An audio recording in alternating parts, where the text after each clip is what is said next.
Good morning. कल हम लोग पिछले वीडियो में हम लोगों ने संसाधन के बारे में पढ़ा, संसाधन के बारे में जाना, संसाधन हमारे लिए कितना उपयोगी है इसके बारे में हम लोगों ने जाना, संसाधन के वर्गीकरण, उसके नियोजन, उसके संरक्षण के बारे में हम लोगों ने पढ़ा और समझा, जाना। मानव की आवश्यकताओं की पूर्ति करने वाला हर वो चीज, सामान, वस्तुएं, तो सजीव हो निर्जीव हो, वो सारे संसाधन कहलाता है।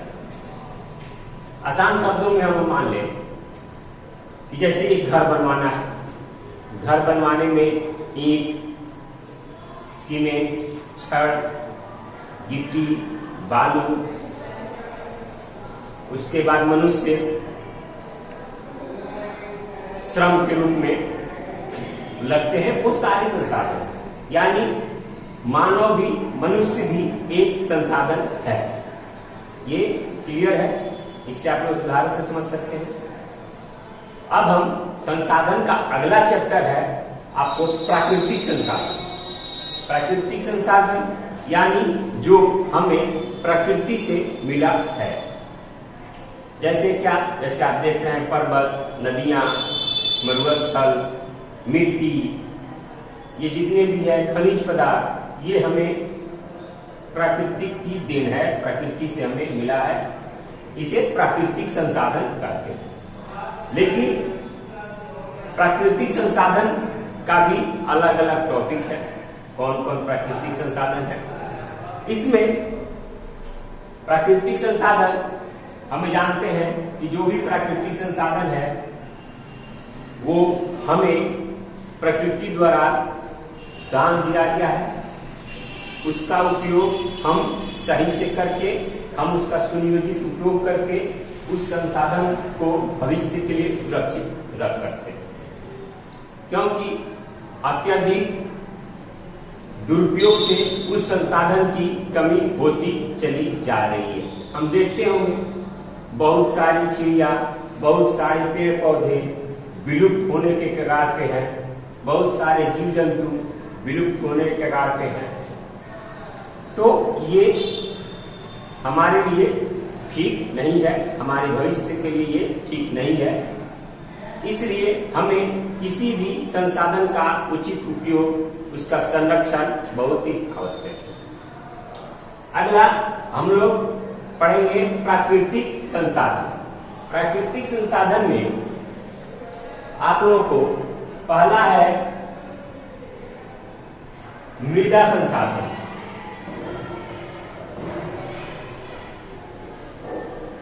मृदा संसाधन यानी मिट्टी संसाधन। ये हम लोग सब जानते हैं कि मृदा संसाधन, मिट्टी संसाधन हमारे लिए कितना आवश्यक है। हमारे जीवन की सारी क्रियाकलाप, सारे उद्योग धंधे, सारे विकास वो मृदा पर ही निर्भर है। मृदा जो प्रकृति की एक देन है, जिसके बनने में लाखों वर्ष लगते हैं, लेकिन वो हमें, हमारे लोगों के लिए भोजन, विकास का काम, उद्योग धंधों देती है, जिस पर हम मिट्टी पे, मृदा पे या भूमि पे हम ये काम कर सकते हैं। इसको हम भूमि संसाधन भी कह सकते हैं। भूमि संसाधन,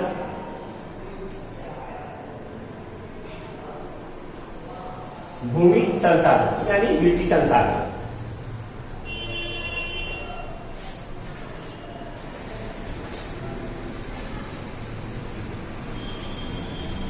अब हमारे भूमि संसाधन में हमारे अलग अलग प्रकृति द्वारा अलग अलग उसका रूप, अलग अलग उसका आकार दिया गया है। कहीं पे पर्वतीय क्षेत्र है, कहीं पे पठार ही पठार है, कहीं पे मरुस्थल है, कहीं पे मैदानी इलाका है, जो हमें अलग अलग संसाधन के रूप में उपस्थित है। अलग अलग संसाधन के रूप में हम उसका उपयोग करते हैं। भारत में 43%, 43%, 43% भारत में मैदानी इलाका जहां पर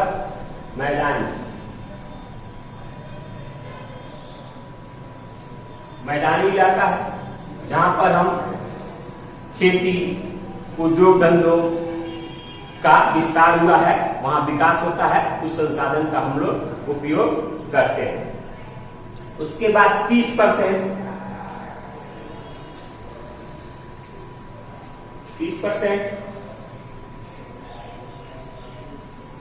पर्वतीय क्षेत्र है।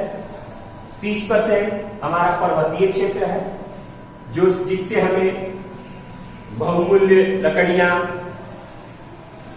जंगली जानवर जो भी हो, उसके बाद आपको औषधि, ये सारे हमारे इस पर्वतीय क्षेत्र से या बहुत अच्छे अच्छे खनिज यहां पाए जाते हैं। 27%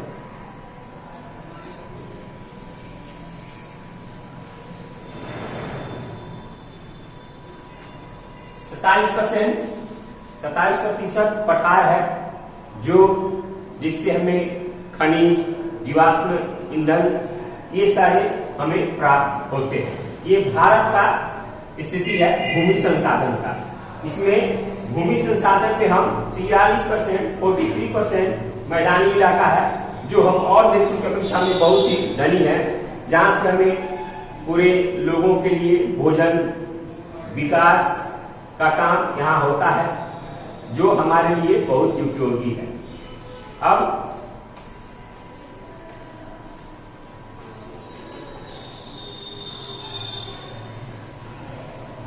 आपको है मृदा निर्माण, यानी मिट्टी का निर्माण। भूगोल के वैज्ञानिकों को, भूगोलविदों को यह मानना है कि मिट्टी का निर्माण लाखों करोड़ों वर्ष में होता है। 2 इंच 3 इंच मिट्टी का निर्माण करने में लाखों वर्ष लग जाते हैं। मिट्टी का निर्माण कैसे होता है? सिंपल है। मिट्टी का निर्माण चट्टानों के टूटने फूटने या किसी भौतिक कारण या किसी रासायनिक कारण या किसी जैविक कारण के कारण मिट्टी का निर्माण होता है। 2 इंच 3 इंच मिट्टी का निर्माण होने में लाखों वर्ष लगते हैं। जैसे आप देख लीजिए,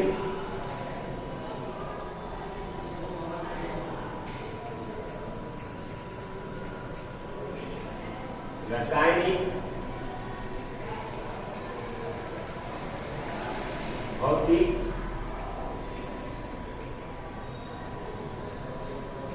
जैविक। सबसे पहले तो मिट्टी का निर्माण चट्टानों के टूटने फूटने से होता है, लेकिन कभी कभी रासायनिक कारण होता है, भौतिक कारण भी होता है और जैविक कारण भी होता है। कभी कभी हम पर्वतों को तोड़ के बराबर कर देते हैं, जमीन बना देते हैं, तो वो भौतिक कारण है। कभी कभी जीवों द्वारा उसका खात्मा किया जाता है, पर्वतों को तोड़ा जाता है, तो वो मैदानी इलाका बनता है, तो वो रासायनिक कारण। कभी कभी किसी ज्वालामुखी जैसे फूटा आसपास के कई शहरों में फैल गया, तो वो भी मिट्टी का निर्माण करता है। लेकिन बेसिक मूल का चट्टानों के टूटने फूटने से ही मिट्टी का निर्माण होता है। यह एक नवीकरणीय संसाधन है। मिट्टी को हम जब चाहे प्राप्त कर सकते हैं। मिट्टी का निर्माण हम पत्थरों को तोड़ के, मिट्टी को हम मिट्टी भर के या मिट्टी को हम पुनः प्राप्त कर सकते हैं। मिट्टी में अनेक प्रकार के हम उद्योग धंधे, अपने जीने के लिए खाद्य पदार्थों का, इस सब का उपयोग करते हैं। तो ये भूमि संसाधन जो है वो प्रकृति की बहुत ही महत्वपूर्ण देन है हमारे लिए, जो हमारे लिए बहुत ही उपयोगी है, बहुत ही जरूरी है हमारे जीवन के लिए। तो ये भूमि संसाधन हो गया। अब देखते हैं भूमि संसाधन। भारत में भूमि संसाधन, मिट्टी संसाधन को 6 भागों में बांट दिया गया है। भूमि संसाधन को 6 भागों में बांट दिया गया। पहला है जलोढ़ मिट्टी। जलोढ़ मिट्टी हमारे यहाँ जो दियारा क्षेत्र कहा जाता है, जो बालू लिए मिट्टी रहती है हल्का, उसको हम जलोढ़ मिट्टी कहते हैं।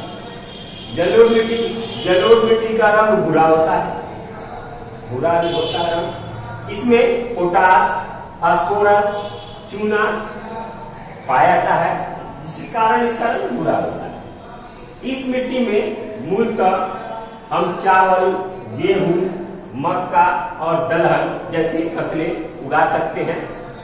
भारत के कई हिस्सों में इस प्रकार की मिट्टी पाई जाती है, जो बहुत ही खाद्यान्न के लिए महत्वपूर्ण है। दूसरा है काली मिट्टी। इसका रंग, इसके नाम से ही आप समझ सकते हैं, काली मिट्टी यानी काला। इसका रंग काला होता है।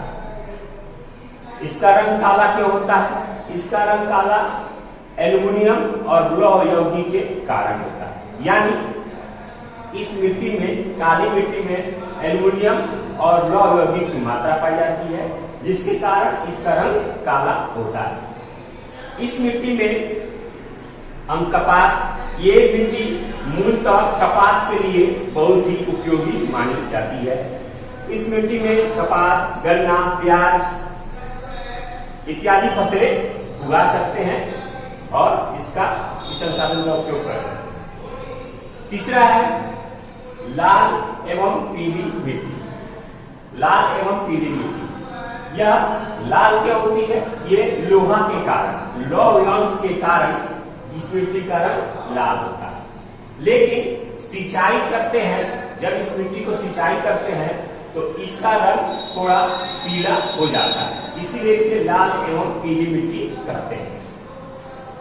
इस मिट्टी में आपको चावल, मूंगफली, तंबाकू, बाजरा, ज्वार इत्यादि फसलें उगा सकते हैं और इस भूमि संसाधन का उपयोग हम कर सकते हैं। चौथा है लैटेराइट मिट्टी। ये मिट्टी का रंग, इस मिट्टी में एल्युमिनियम एवं लोहा के ऑक्साइड पाए जाते हैं। इस मिट्टी में एल्युमिनियम और लोहा के ऑक्साइड पाए जाते हैं। इसी कारण एल्युमिनियम और लोहा ऑक्साइड के कारण इसका रंग लाल होता है। इसका रंग लाल होता है। लैटेराइट मिट्टी का रंग लाल होता है एल्युमिनियम और लोहा के कारण। इस मिट्टी में हम, ये मिट्टी काजू के लिए बहुत ही उपयोगी मानी जाती है और ये काजू के लिए ये मिट्टी बहुत ही अच्छी मिट्टी कही जाती है। काजू का यहाँ पर बहुत अधिक फसल उगाई जाती है। पांचवा है लैटेराइट मिट्टी। एल्युमिनियम एवं लोहा के ऑक्साइड के कारण लाल होता है, काजू के लिए मिट्टी उपयोगी है। अगला है मरुस्थलीय मिट्टी। इसका रंग लाल या भूरा होता है। ये मिट्टी आपको कपास, चावल और गेहूं इत्यादि के लिए उपयोगी मानी जाती है। इसके लिए ये मिट्टी अच्छी मानी जाती है। छठा है आपको पर्वतीय मिट्टी, जो पर्वतों पर आपको पाई जाती है। सिंचाई के लिए बरसात पे आदि निर्भर है। इस मिट्टी में हम फलों का बागान, चावल, आलू इत्यादि की फसलें पाई जाती है, लगाई जाती हैं। ये पर्वतीय मिट्टी कही जाती है। मिट्टी के 6 प्रकार आप लोग बताए। आप लोग इस तरह इसको लिख सकते हैं, इस तरह को याद कर सकते हैं, यह आसानी से याद होगा। 6 प्रकार का, किसका रंग क्या होता है, इसमें क्या पाया जाता है और इसमें कौन सी फसल लगाई जाती है। इससे आप लोगों को आसान होगा।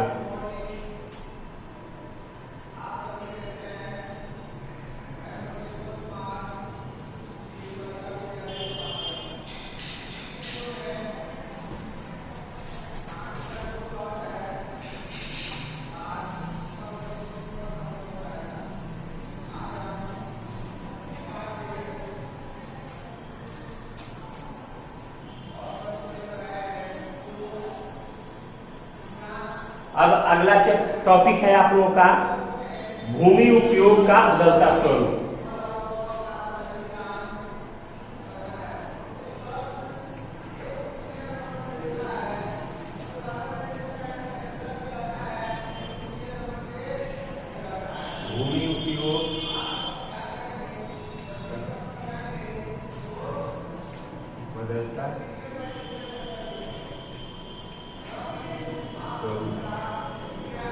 भूमि उपयोग का बदलता स्वरूप।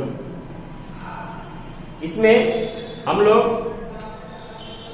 देखते हैं मानव जो होता है अपनी उपयोग के अनुसार, अपनी आवश्यकता के अनुसार भूमि का उपयोग करता है और उसका स्वरूप बदलता रहता है। जैसी जैसी आवश्यकता पड़ती है उस तरह भूमि का उपयोग बदलता जाता है।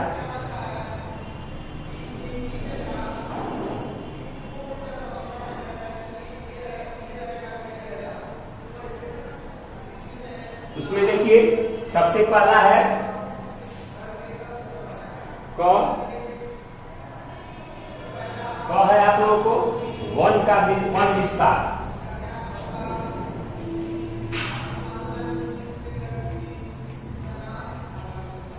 वन विस्तार भूमि पे वनों का विस्तार बहुत अधिक है। भारत के बहुत सारे क्षेत्रों पर वनों का विस्तार है, तो वनों का संरक्षण करके, वनों का विस्तार करके उसके जीवों को बचाकर, जंगली जानवरों को बचाकर और पारिस्थितिक तंत्र को बचाकर हम उसका उपयोग करते हैं वनों का विस्तार करके, यानी वनों का संरक्षण करके, वनों का बचाव करके। दूसरा भूमि है आपका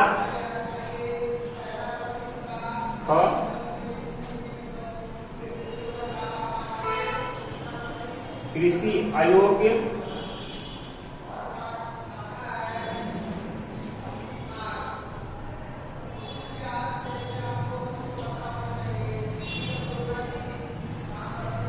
कृषि अयोग्य बंजर भूमि।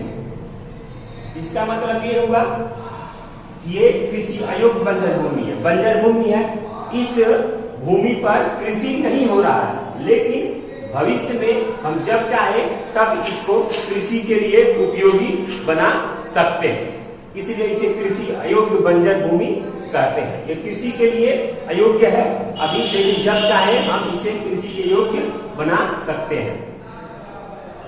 तीसरा, गैर कृषि कार्य में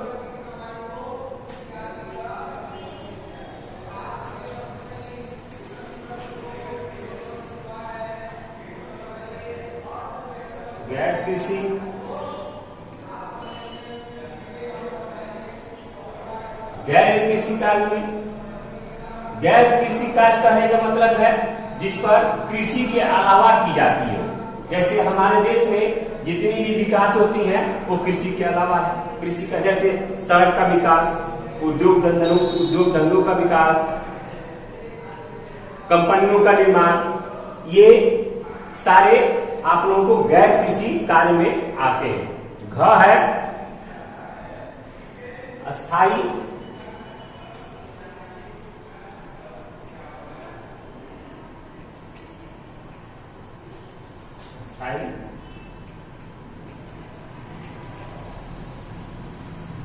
चारागाह।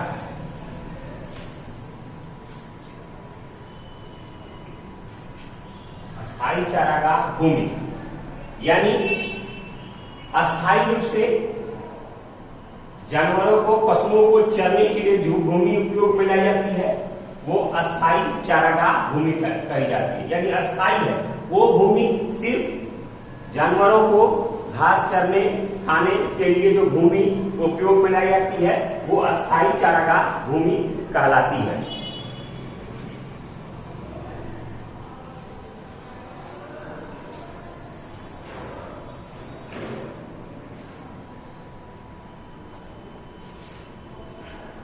अंगा है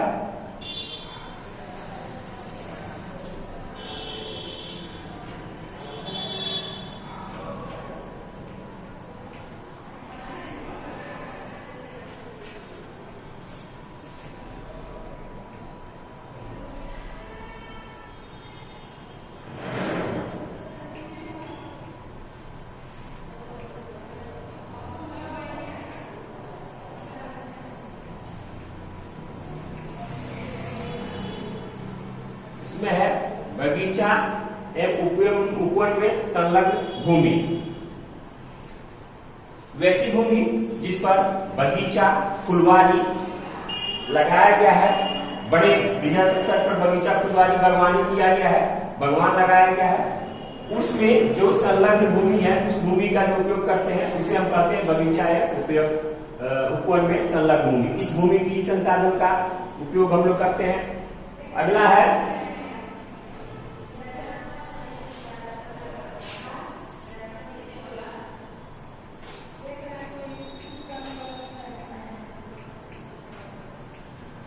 कृषि योग्य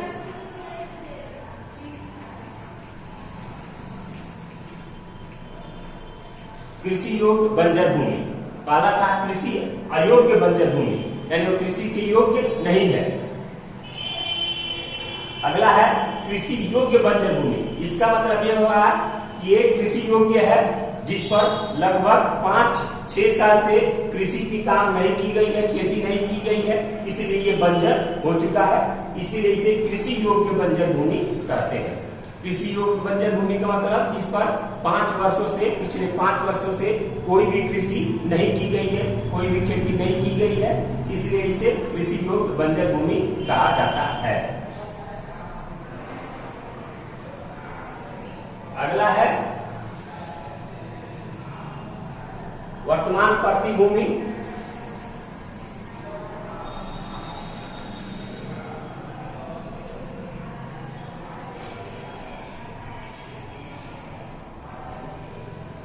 पड़ती भूमि हम लोग जानते हैं, हमारे यहाँ लोग कहते हैं पड़ती भूमि, यानी 1 साल के लिए 2 साल के लिए इस भूमि को छोड़ दिया गया है कृषि करने के लिए, उसे हम पड़ती भूमि कहते हैं। आने वाले 1-2 साल में फिर उसका उपयोग हम करेंगे, वो हमें पड़ती भूमि कहा जाता है।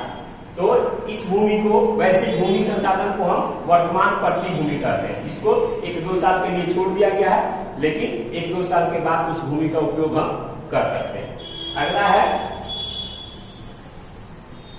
शुद्ध बोई गई भूमि।